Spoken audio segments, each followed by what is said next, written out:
ठीक है, मिल गया सबको। चलो देखो अब यहाँ पे हमारे पास क्या है, रिडम्पशन की हम कंडीशंस डिसाइड कर रहे हैं। फर्स्ट वो देखो 10% डिबेंचर ऑफ 100 रुपीज ईच, ठीक है। देन इशूड एट 100, मीनिंग क्या है इसका कि एक डिबेंचर था 100 रुपीज का था और 100 पे ही इशू हुआ है, मतलब एट पार की सिचुएशन है। क्लियर हो गया। अब 100 पे ही इशू हुआ है और रिपेबल भी 100 ही है, मतलब जब भी इसकी पेमेंट होगी 100 के अकॉर्डिंग ही होगी, कोई नुकसान तो हुआ नहीं कंपनी को। जब भी पैसा आया कितने का आया, 100 ही आए, और जब पेमेंट होगी तो 100 ही होगी, एक्स्ट्रा पेमेंट हमें करने की जरूरत नहीं, तो कंपनी को कोई नुकसान ऐसा नहीं हुआ। तो डेबिट में कोई भी एक्स्ट्रा एंट्री करने की जरूरत नहीं है। सिंपल एंट्री आपके पास क्या रहेगी, फर्स्ट केस की बता दो जरा, क्या एंट्री रहेगी। बैंक में पैसा आया है, ठीक है, बैंक अकाउंट में पैसा आया है, किसके नाम पे, डिबेंचर एप्लीकेशन के नाम पे। एप्लीकेशन लमसम में मांगना चाहते हो, एप्लीकेशन अलॉटमेंट भी तो एक ही बात है, ठीक है। कितना पैसा आया, 100 आ गया, वो इशू। अब इस पैसे को आपने कहाँ पे ट्रांसफर कर दिया, आपने इस डिबेंचर एप्लीकेशन के पैसे को कहाँ पे कर दिया, परसेंट डिबेंचर के अंदर ट्रांसफर कर दिया। मैं शॉर्ट में लिख रही हूँ, आपको कंप्लीट करके दूंगा, ठीक है। कितने रुपए का हुआ, पूरे 100। ये एंट्री हो गई, ये तो आप करते हुए आ रहे हो, यहाँ पे कोई इशू नहीं है। क्लियर है, डन। आगे बढ़े, नेक्स्ट वाली सिचुएशन देखो। 10% debenture of 100 rupees each issued at 95। Issue कितने पे हुआ है, डिस्काउंट पे, 5 रुपए के डिस्काउंट पे, और पेमेंट कितने में करनी है, पेमेंट आपको पूरे 100 करने हैं। तो यहाँ से कंपनी को कोई नुकसान हो रहा है, नहीं हो रहा। 100 रुपए का डिबेंचर, मतलब कि एक डिबेंचर इशू करने से 100 आने थे ना, लेकिन आए कितने, कम आए हैं 95। तो नुकसान नहीं हुआ क्या आपको, 5 रुपए का डिस्काउंट दे रहे हो आप, तो 5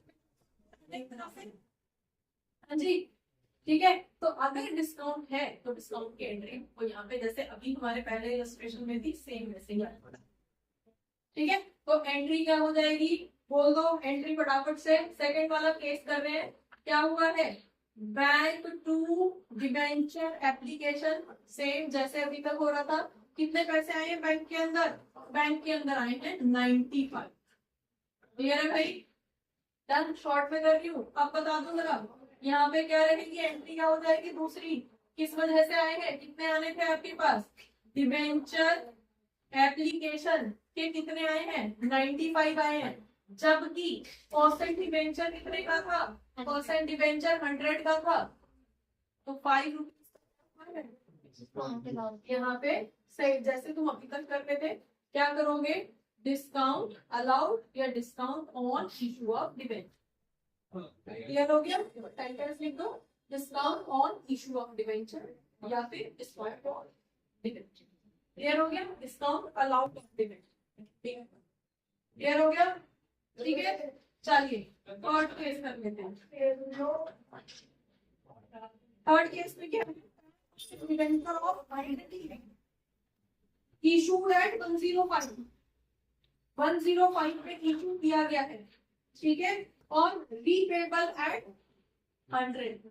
यहाँ पे बता दो जरा क्या केस है। चलिए अब देखो नेक्स्ट वाला केस क्या है, अभी स्टार्ट करेंगे, तब तक ये समझ लो। हाँ जी, थर्ड वाले केस के अंदर क्या है, डिबेंचर है 100 रुपीज ईच, 100 रुपए का है, ठीक है, और आपने इशू किस पे किया है, 105 पे।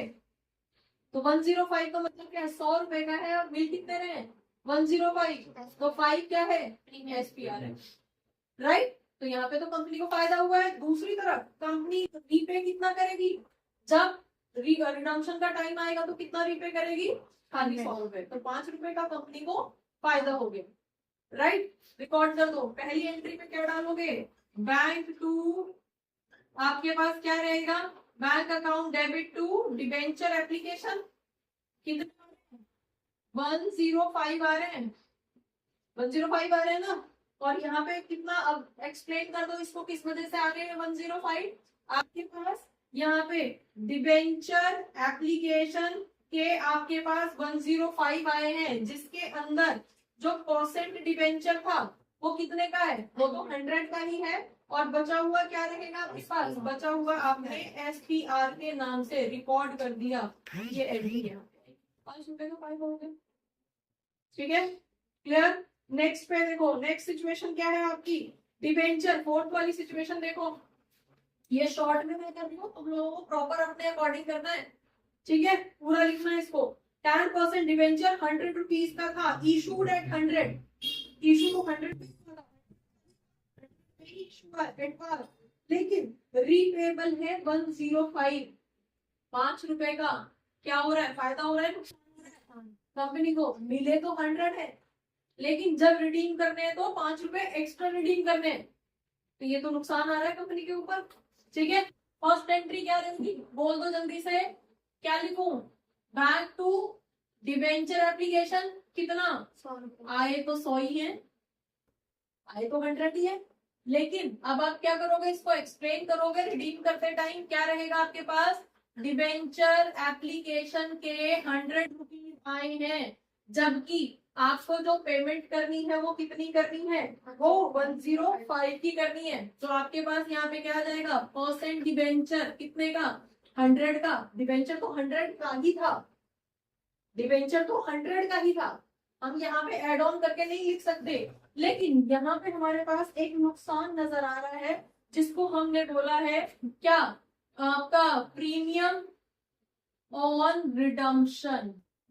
क्लियर, ये वाला प्रीमियम कौन सा था, discount on issue of debenture, issue के टाइम पे डिस्काउंट दिया है, जबकि ये क्या है, प्रीमियम ऑन रिडम्पशन, क्योंकि हमें रिडम्पशन के टाइम पे प्रीमियम देना है, इसलिए हमें ₹5 का नुकसान उठाना पड़ेगा। ठीक है जी, premium on redemption of debenture, clear हो गया। ठीक है, अब यहाँ पे हमारे पास क्या है, ये रिडम्पशन की बात हो रही है। नेक्स्ट हमारे पास यहाँ पे क्या डाल दोगे, जो हमने यहाँ पे डाला है, लॉस डाला है, इसको आप रिकॉर्ड करिए, loss on redemption, loss on redemption of debenture, और यहाँ पे लिखिए सेम वही एंट्री, क्योंकि यहाँ तो 100 था, ₹5 इसमें हम ऐड नहीं कर सकते, तो हमें यहाँ पे क्या लिखना पड़ेगा, एसपीआर भी हमारे लिए नहीं है। अगर आता तो हमारे लिए एसपीआर होता तो हम फायदे में वो रहते, लेकिन अभी क्या है, अभी हमें ₹5 एक्स्ट्रा पेमेंट करनी है, तो यहाँ पे क्या डालोगे, यहाँ पे डालोगे कि ये जो पैसा गया है प्रीमियम ऑन रिडम्पशन के नाम से गया है। क्लियर, ₹5। ठीक है, क्योंकि ₹5 का रिडम्पशन के टाइम पे हमें पेमेंट करनी है, इसलिए हमें लॉस उठाना पड़ा है ₹5 का। समझ में आ गया, ये वाला लॉस किसकी, डिस्काउंट दिया है इस वजह से लॉस उठाया कंपनी ने, और ये वाला लॉस किसकी वजह से था, ₹5 का फिर से लॉस हुआ है कंपनी को, लेकिन ये किसकी वजह से हुआ है, ये हुआ है प्रीमियम, क्योंकि रिडम्पशन के टाइम पे प्रीमियम देना है। समझ में आ गया। नेक्स्ट केस क्या है, 10% डिबेंचर ₹100 वाला है, इशूड एट 95 पे इशू हुआ है, बैंक में 95 आए हैं, और रीपेबल करने 105, यहाँ पे लगा है डबल धक्का। इशू के टाइम पे 100 का डिबेंचर है, ठीक है, 100 की बदले में आए कितने, सिर्फ 95, और उल्टा एक और कंडीशन है कि जब रिडीम करने हैं तो 105 कर देने हैं, तो लॉस कितने का हो गया ओवरऑल, पहले 5 कमाए तो 500 को, प्लस जब रिडीम करने 5 और एक्स्ट्रा देने हैं, तो ₹10 का लॉस आपको यहाँ पर पाना पड़ेगा। ठीक है, एंट्री बोलो, क्या करूं, bank account debit to debenture application account, कितने आए हैं, सिर्फ 95 आए हैं भाई। ठीक है, जबकि यहाँ पे क्या रहेगा आपके पास, डिबेंचर एप्लीकेशन 2, आप यहाँ पे क्या कर रहे हो, परसेंट डिबेंचर कितने का है, परसेंट डिबेंचर है आपका 100 का, आए कितने हैं, सिर्फ 95, डन। और एक और कंडीशन आपके साथ लगी हुई है कि आपको प्रीमियम भी देना है, premium on redemption of debenture, ₹5 का प्रीमियम भी देना है, तो कितना हो गया क्रेडिट में वैल्यू, ₹105, आए कितने हैं, खाली 95, तो ₹10 का क्या हुआ, लॉस ऑन डिबेंचर। डिस्काउंट नहीं है, 5 अलग अलग लिख सकते हो, डिस्काउंट ऑन डिबेंचर ₹5 और लॉस ऑन रिडम्पशन ₹5। अलग अलग करके लिखना चाहो अलग अलग कर दो, नहीं तो सीधे लिखो लॉस ऑन डिवेंचर। इशू का भी इसी में आ गया, रिडम्पशन का भी इसी में आ गया। ठीक है जी। नेक्स्ट वाला देखो, 10% डिवेंचर 100 ईच इशू हुआ है 105 पे, तो 105 और रीपेबल है 1010, 105 पे आया है। ठीक है, तो यहाँ पे कर दूं फटाफट से एंट्री, एक और कर दूं। चलो 6 वाली एंट्री बोलो, बैंक में पैसा आया है कितना डिवेंचर के नाम पे, 105 पे हुआ है ना। 105 में क्या हुआ है, इशू हुआ है, जबकि एंट्री क्या करनी है आपको, डिवेंचर एप्लीकेशन थी कितने की, 105 की थी, और आपको क्या करना है यहाँ पे, डिवेंचर कितने का था। अच्छा यहाँ पे 105 आया है, तो यहाँ पे आपके पास 105 के अंदर क्या है, एसपीआर भी है, तो ठीक है। तो डिवेंचर कितने का है, डिवेंचर तो खाली 100 का ही है, डिवेंचर में बढ़ा के नहीं लिख सकते हो, डिवेंचर 100 का ही है। साथ में क्या लिखोगे, 2 एसपीआर, क्योंकि 5 रुपए का आपका यहाँ पे एसपीआर आया है। तो पहले तो एसपीआर को खत्म कर लो, हो गया 105 का हिसाब हो गया, क्लियर। अब आगे देख लेते हैं कि 1010 आपको रीपे करने हैं, तो रीपे करने का मतलब क्या हो गया, यहाँ पे आपका कितने का, 5 रुपए का, क्योंकि आपको क्या करना है 10, यहाँ पे 5 रुपए और भी 2 प्रीमियम ऑन रिडम्पशन। ठीक है जी, 5 रुपए का आपको यहाँ पे रिडम्पशन भी देना पड़ेगा, क्लियर हो गया। सॉरी 10 रुपए का देना पड़ेगा, 110 में करवाओ। ठीक है, तो कितना हो जाएगा आपके पास, 10 रुपए का ये प्रीमियम देना पड़ेगा। टोटल कर लो कितने हुए, 105 115, तो यहाँ पे कितने आए हुए थे, 10 ही आए हुए थे, 105 आए हुए थे, तो 10 रुपए का क्या होगा,